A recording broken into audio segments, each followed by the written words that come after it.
Long before I ever ran for elected office, I worked in the private sector, and I was a young working mother, and I honestly don't know how I would have been able to balance my home life and my work life had it not been for comp time.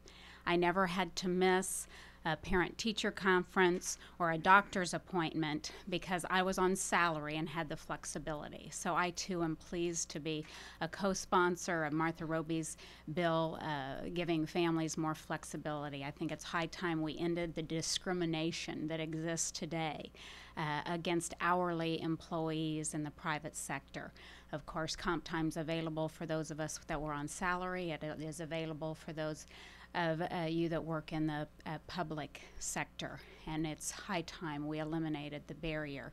And I've heard some folks question, well, why do we need this law? Well, we need this law because a very outdated law exists from 1938 that prohibits the flexibility, and it's going to be important to remove this barrier so that we can provide the flexibility for families.